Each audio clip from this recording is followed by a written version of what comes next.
ยำแดงเนาะแม่ยำแดงได้ยำแดงนั่นไปได้เนาะแบบนั้นเนาะเพราะว่ายำแดงมันไกลบ้านกับเฮานอนอยู่พุ่นเลยเด้อันนี้มันเถื่อฝนตกมามันจากบ้านกล้าอีกอันนี้แค่นี้มันไกลตกมือแรงเอาไว้วานเลิศว่าสิพากันทั้งหุ่นหรือมืออื่นก็ว่างมื้อนี้วันศีลเนาะประกอบทินรถมันยังกับมือพุ่นได้มือมันจบมันงามนะมื้อนี้วันศีลมันยังก็เฮาก็บ่เฮ็ดว่าสิพากันออกไปหุ่นหน้าไว้วันยังมื้ออื่นวันพุธบ่มันศุกร์บ่แม่นบ่ข้อยก็บ่ได้เบิ่งวันเบิ่งมื้อเด้ออะไรอันนั้นมีแต่พุธบ่น่าสิเป็นวันพุธเนาะมื้อนี้มันคาน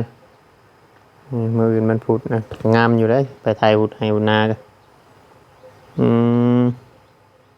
ไทยชื่อสบายดีเนาะพ่อแม่พี่น้องเบิ่งสู่ผู้สู่คนเพียงเนาะบัดสมองสุบอนว่าสิเป็นพี่น้องทางฝั่งลาวเนาะครับสวัสดีพี่น้องทางฝั่งไทยคือนึงพอกับช่อง YouTube ของว่ามีชายใจกันร้อยเพียงเนาะเอาคือเดิมพี่น้องเอ้ยเพิ่มเติมก็เดี๋ยวเวียนกลับเข้ามาทางบ้านเรือนของน้องๆเนาะเพียงเนาะอีกเช่นเก่าเช่นเดิมพี่น้องเนาะเช่นเก่าเช่นเคยก็มาสายในมื้อนี้เพราะว่าฝนตกพี่น้องเนาะอยู่ทางบ้านเฮาฝนตกมื้อนี้ก็เลยนั่นไงก็เลยเข้ามากลับเข้ามาอีกพี่น้องเนาะทางนี้อีกเทื่อนึงพี่น้องจังไดก็ขอบ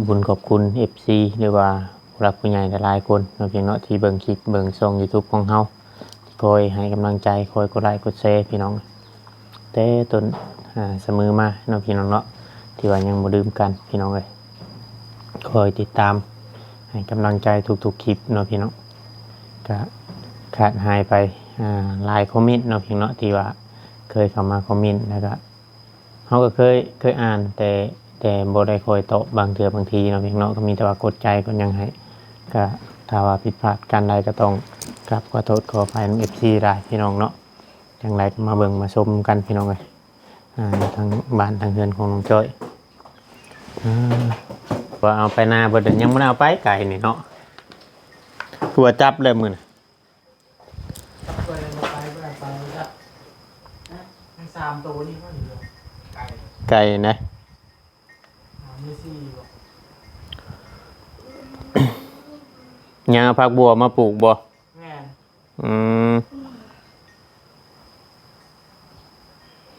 ท่านได้ตกลองผลท่านได้ตกลองเบิ่งจำเนาะจากน้ำมันสิคำบวมน้ำในเปื่อยแล้วได้ผักบัวบ่คือผักบ่งได้เอาผักบ่งมาปลูกจะสิไข่บัวไปยักเอ้าคุณด่าลงวานได้ผักบ่งใช่ผักบ่งนี่สิไข่กลัวมันอยู่น้ำอยู่ได้ผักบ่งชุ่มชำใดชำนึงมันบ่นั้นอันผักบัวนี่คำว่าน้ำคือว่าน้ำอ่างอยู่ทั้งเบื้องของน้องไม้แถวนี้ชุ่มนี่อยากเปื่อยแล้วได้ผักบัวมันบ่ทน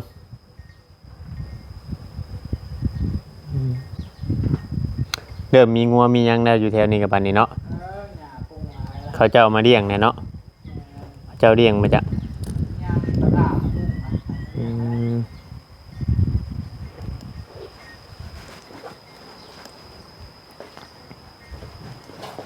เอารถไทยออกไปเอาน้ำติแม่ไปซื้อน้ำกินนะครับน้ำเบิดสบายดีเลยบ่เชิงเลยบ่ได้อันไปเหตุงานบ่มันบ่แล้วนะฮะแล้วเลยแล้วเรียบร้อยแม่นโตแต่เฮาหักเมาแล้วโอ้เฮาหักเมาก่อผาซาวซื่อก่อผาซาวแม่นทั้งก่อทั้งโบกเลยอันแมตละแสนแม่นก่อทั้งโบกแมตละแสนเมานะความสูงในซัมโบอันความแพงน้องจอยแม่นสิประมาณนี่แหละพอแต่ว่าถ้าเฮาบ่ได้เทคานคานเทิงกันบ่แม่นคานเทิงน่ะบ่ได้เทคานลุ่มเด้เทคานลุ่มมาเทกันเปื้อนเพิ่นเทกันเปื้อนไว้เลยกันเปื้อนบ่เฮาสิก่อกับนะหาบ่ได้เทคานแม่นจักเพิ่นสิออกแบบไปเฮ็ดโบสถ์ได้มันดับน้ำหนักได้อยู่บ่เนาะยังว่าเฮากับแบบบ่มาตรฐานปานใดบ่มีคานผู้เพิ่นออกแบบมาเพิ่นว่าบ่ใส่คานเฮาก็เลยเฮ็ดตามเพิ่นสั่งนั่นแหละว่าง่ายๆว่าเพิ่นว่าคิดว่า บ่ได้ก่อขึ้นสูงแหละบ่ใช่นะเนาะประหยัดงบประมาณมาจ้ะเพิ่นสิก่อขึ้นไป4เมตรพุ่นได้ หากแต่บ่ใช่ แม่นเพิ่นบ่ได้ใส่คานเลยนะทั้งลุมก็มีแต่ว่าก่อขึ้นไปจนสิตั้งวงกบได้จังสิเทคานเพิ่นว่า อืมช่างเวียดบ่เนาะสูตรเวียดบ่ คนลาวเด้ คนลาวบ่ แม่น เออ เคยเห็นนี่นะเนาะ ทำกันเคยเห็นนี่แหละ อืมคือว่าแต่กำแพงเฮานี่เฮาก็ยังความแข็งแรงนี่เฮาก็ยังอยากเฮ็ดคานดุมอยู่แล้วเฮาก็มันรับน้ำหนักเด้ อันนี้เพิ่นสิก่อขึ้นไป4เมตรพุ่นสิทั้งลุมบ่ได้ใส่คานนะหักเขาอยู่อะอยู่ก็อยู่อะ จังได้นังเถื่อเพิ่นมีประสบการณ์เพิ่นเคยเฮ็ดมาก่อนเนาะ หักเพิ่นสิเทพื้นนี่เทพื้นหนาได้เพิ่นว่า อืม เท15เซนเพิ่นว่า เพิ่นเว้านะ แม่น โอ้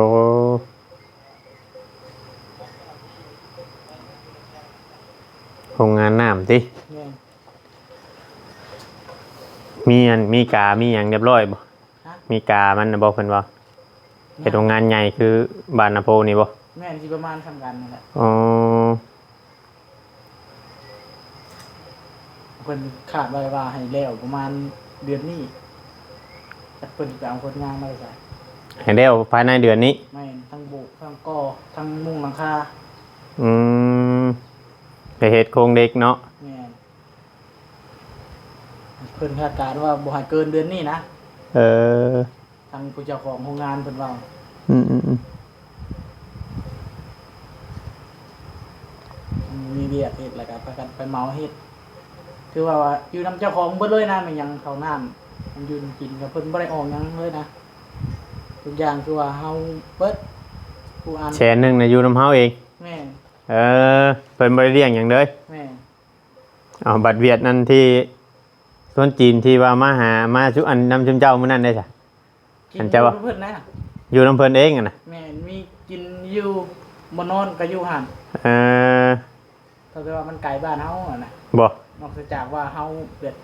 แล้ว ยามแดงเนาะ แม่นยามแดงน่ะได้ ยามแดงนั่นไปไร่เนาะแบบนั้นเนาะ แม่น เพราะว่ายามแดงมันนั่นมันไกลบ้านก็เฮานอนอยู่พุ่นเลยเด้ แม่นอันนี้มันเทื่อฝนตกมามันจากบ้านกล้าอีก อันนี้แค่นี้มันไกลตกมือแรงโอ้ยวานเลิศ อืม ว่าสิพากันทายหุ่นหรือมืออื่นก็ว่าง มื้อนี้วันศีลเนาะ แม่น ประกอบทินรถมันหยังกับมือพุ่นได้มือมันจบมันงามนะ แม่น มื้อนี้วันศีลมันหยังก็เฮาก็บ่เฮ็ด ว่าสิพากันออกทายหุ่นหน้าไว้ วันหยังมื้ออื่นวันพุธบ่มันศุกร์บ่ แม่นบอก ข่อยก็บ่ได้เบิ่งวันเบิ่งมื้อเด้อ ไรอันนั้นมีแต่ พูดปะมืออื่น น่าสิเป็นวันพุธเนาะมื้อนี้มันคานมื้ออื่นมันพุธนะงามอยู่เด้อไปไทยพุธให้พุธนาก็อืมไทยสิใช้ก่อนหน้าน้องจ้อยนี่บ่ จักหน้าน้องจ้อยยังหน่อยเบิ่งไงมันไม่ได้ออกเลยเฮาไปจักกระทั่งออกหน้าน้องจ้อยเฮา อ๋อเพื่อนสาวแตงอ่อนนี่นะ เออว่าสิไปมื้อใดก็บ่ได้ไปคือมีเวียกแบบไปทางอื่นได้พันแล้วบ่ได้ไปซ้ำ อืม ว่าสิพากันลงไปหน้าน้องจ้อยได้ก่อน มันไทยแหละให้มันได้ออกไปเลย แม่นเพราะว่าเฮาสิดำหน้าน้องจ้อยก่อนหมู่เด้ กล้าได้ขาพามือนะบอกล้าสิตกมา ประมาณนี้แหละ เออว่าตกก่อนกล้าข่อยได้ แม่ กล้าสิเจ้าอยู่อันบ่ว่าสิเอามาใส่หน้าน้องจอยน่ะ คือว่านี่เฮาแบบหวานผงตอนน่ะ บ้านพง บ่อยาก เนาะ งามบ่ได้ มันโมเมนต์หน้านั่นเนาะ แม่นออกไปบ้านมื้อนั้นบัดผู้ดีบ้านแล้วบ่ถึกช่วงแดดมื้อน่ะออกก็บ่คักบาดต้องออกต้องบ่ออก มันบ่คืออันกล้าอันหน้าข่อยได้เนาะหน้ามันเป็นหน้าบ้านหน้านั่น งามเลยอากาศหน้าบ้านเนาะ มันกับนั่นพอลำแล้วห่างให้มันแข็งก่อนอีกประมาณ 6-7 มื้อนี่ก็ดำแล้ว อ๋อ บ่ ไว้ บ่นั้น มันกล้าใส่ปุ๋ยแต่มันยังอ่อนอยู่บัดนี้มันยังเดืออยู่ให้มันแข็งกล้าแข็งได้ดำแล้วบัดนี้ดำให้ดำหน้ากับอาจจะบามือหรือว่าอะไรเข้ามา อ่ะ ทางนี้ใช่ผ่านมานี่หมุ่งคาบ้านเดือมานี่คือว่าคนยังไม่ได้ทายหุดทายหยัง แม่นมันมีน้ำเด้ เออ ฝนตกเมื่อกี้นี่เท่าออกไปการเขียนกันมันมีเอาน้ำ อืม อยู่บ้านถ้าเฮาเขาก็ดำ บ่ แม่น เออ มีน้ำเด้อยู่บ้านเฮาก็ อืมอืม บางทีเป็นยังมันเทิบไปจักว่าใดขาดครึ่งขาดกลาง บ่อยู่บ้านพุ่นมีคนลำบ่ แม่นเขา แม่เจ้าลำนะบ่ ย่างแม่กะหากระใส่ปุย โอ้ จิตเป็นมือเราอ่ะปุยอยู่กระดำน่ะ ในรุ่นเดียวกับของอ้ายนะเนาะ นายชิแม่น ยันรุ่นเดียวกันอืม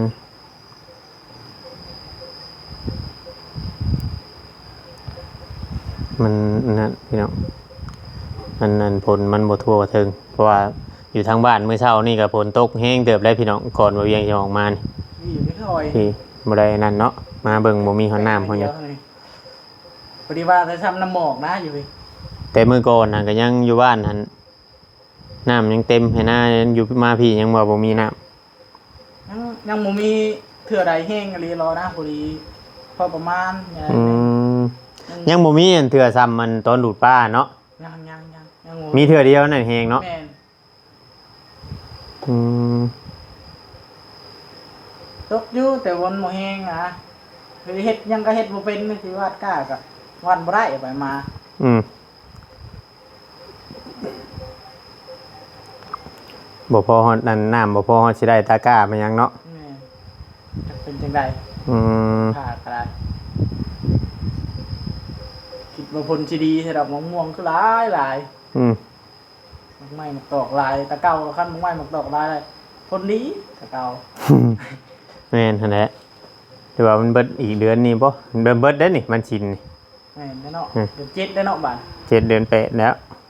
แม่นบ่ ข้อยก็ไปจักแล้วเดือนนั้นเพิ่นเอิ้นกัน เดือนวันที่เฮาสิเป็นเดือนหยังเดือนนี้เดือน6บ่ เดือน6 เดือน7แล้วสั่ง วันที่อัน10บ่มื้อนี้11บ่ แม่น ที่11มื้อนี้เนาะที่10เนาะที่10ที่10เนี่ยอีกจังหน่อย 7แต่เนาะก็ 7 เดือน 8นะทำเฮาบ่เฮ็ดกล้าให้อันเพราะว่าเฮาไปบ้านเดือน 8นี้ โอ้ยบ่เป็นแล้วเนาะ เป็นกล้าหัวงอกกล้าลำฮอดบ่คักพุ่นแหล้วลำก็น่านเขียวอีกกล้าหัว แม่น งอก ในนั้นติ๊กดี นั่นบ่ได้ง่ายพี่น้องเอ้ยเอามายังซะมันยังซะ อันนี้ว่าสิเอาเมื่อเฮ็ดกันประตูกันเด้ประตูวันขันห่านอะไรยันงัวเขากลางคืน เอาคือว่าเฮ็ดแล้วตอน นักตัวน่ะ สิเฮ็ดไหม แม่น เออ กลุ่มเฮ็ดพ่อระยอเดียวของไร่ อืมต้องหาม2คนติ แม่นเฮ็ดต้นเลขขึ้นกระดี งัวต้นคืนเขาบ่ผูกบ่คือว่าขี่ยายอยู่แถวทาง เขาบ่ได้ผูก ฮะ บ่ได้ผูก เออ งัวเป็น30ปุ่นป้อ ฮัลโหล อยู่ใช้พอไปนะมั้ง บ่ได้ไปหรอกอยู่เพื่อนน้องจ้อยแล้วตอนนี้น่ะ โอเคฉันทาอยู่นี่เดี๋ยวก่อนไปแป๊บเดียว โอเคโอเค โอเคเพื่อนโอเค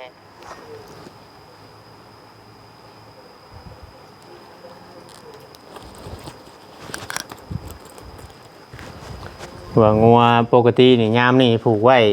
เพื่อนไผเพื่อนมันเนี่ยเนาะเดินไผเดินมันอันนี้นอนตามทางขี่ย่างยายน้ำทางอยู่บ่ พ ตะ ระเจ้าต่ำตลอดเลย บ่ ไม่หันนะ บัดตามแล้วถามหาเจ้าของงัวนี่มีอยู่บ่เจ้าของฮะ มือนั่นก็ต่ำล่มคนก็ล่มมือน่ะแล้วก็เขาก็ไปเลย อืม มันล่มเจ็บบ่แห้ง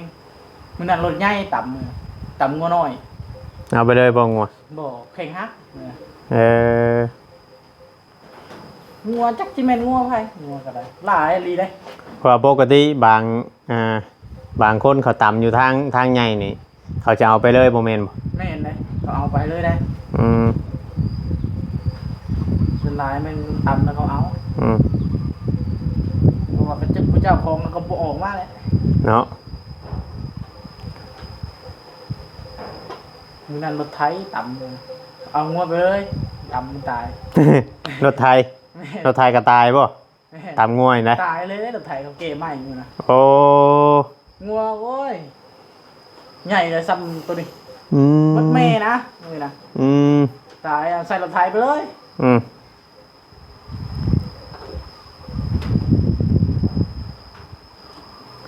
เจอันนั้นไปเลยเนาะ นี่ ขบวนชนแน่เนาะ มันอยู่บนทางเนาะ เออมีแต่คำว่าตามเขาเจ็บก็มีแต่พระเจ้าของงัวไปเลยตีปู อื ปู ม มัน เป็นอะไรใช่เรื่องน้ำห่านน้ำหยังลูกค้าเป็นอะไร มีอยู่ได้พอได้ขายอยู่ อะไรขายอยู่เนาะ แม่นมื้อละ10ปลายถ้วย อืม ทำน้องดีของเราพอได้อยู่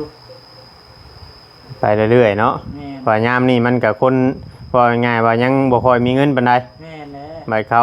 รำให้รำหน้าบัดเขาไปหารับจ้างได้เงินได้หยังเขาก็สิเริ่มนั่นน่ะเนาะ แม่นแล้วช่วงยามนั้นพุ่นแหละแท้ ครั ๆ บ พอได้ขาย ช่วงนี้ก็เฮ็ดก็เริ่มเบิดแต่พี่น้องไอ้บางหันน่ะว่าเฮ็ดออก ช่วงเฮ็ดออกนั่นก็โอ้ยพอคนเขาบ่มีช่วงน่ะ อืม มันนี่ช่วงเฮ็ดเบิดแล้วก็มีอยู่เขามาซื้อเลยนะหมกไก่หมกเพอ อืม บ่ขาดมื้อละ10ถ้วยขาย อืม พอได้ขายอยู่ พอขายพออันนั่นแหละพี่น้องเอ้ยเพราะว่าแบบนี้เฮาก็ยังหาก็เปิดห้านใหม่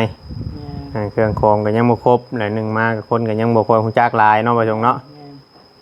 คนยังบ่ค่อยฮู้จักหลายแต่ว่าเฮาได้อันแบบว่ามีตู้แช่น้ำเย็นน้ำหยังน้ำโคกน้ำหยังน่ะก็คือสิดีแล้วพี่น้องพอได้นะพอได้แช่เวลาคนไปคนมาบางเทื่อบางคนบางคนเขาบ่ได้อยากกินแนะน้ำกระตุกเหมือนหยังบางคนแบบคนมาแต่ทางอื่นเนาะ ส่วนหลายถามหลายได้ทำหาโมงน้ำโคกแล้วก็อิ่มร้อยนี่ อืม เพิ่นมาถามหาหลายอยู่ อืม เวลาเพิ่นกินเพอแล้วเพิ่นถามหามีน้ำโคกบ่ลังเทื่อ อืม มีว่ะตู้เฮาบ่มี อืม หลายเพิ่นถามหามึงน้ำโคกแล้วก็มึงอิ่มร้อย แพงได้ตู้แช่อันนี้ก็อะไรยินเขาเอาเป็นหมื่นปลายเดี๋ยวเขา20,000พุ่นตู้มันครกเพราะว่าเห็น จุกเนาะ แม่นต่างโซต่างหยังเลยเป็นตู้โซ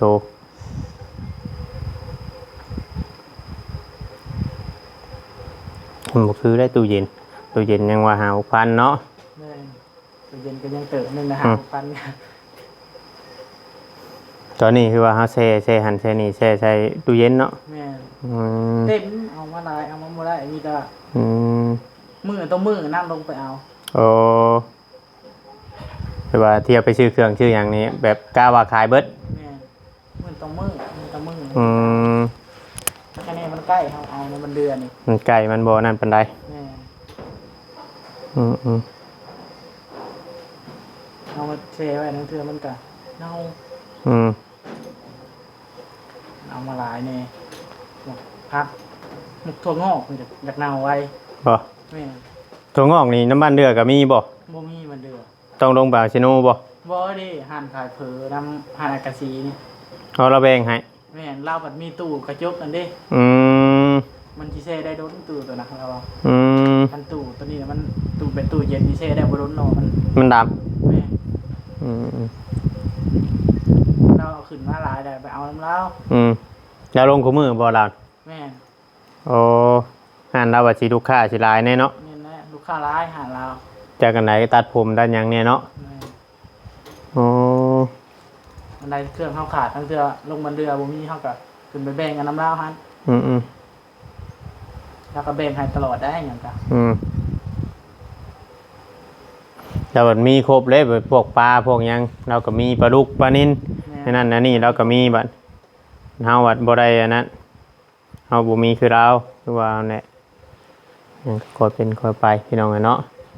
แต่ว่าเมืองพระผู้ใหญ่เพิ่นสิว่าในหลายโต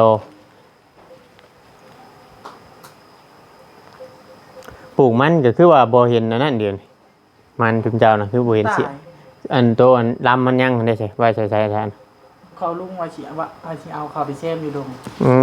อยู่พุ่นก็ยังบ่ได้บ่ใช่ปลูก มันตายอยู่ ตายคือกัน แม่น เขาปลูกแต่หัวปีเพิ่นเนาะ แม่นปลูกพอดีถึกช่วงฝนถิ่มนะ อืม พอดีมันตายจักว่าใดว่าสิออกมาเอากันยังบ่เห็นมาเอา อืม เอาปลูกมักสะลีใช่หังยังบ่เห็นออก บ่ แม่นกับมักสะลีใช่นี่นะ เธอพอได้กินเนาะ แม่น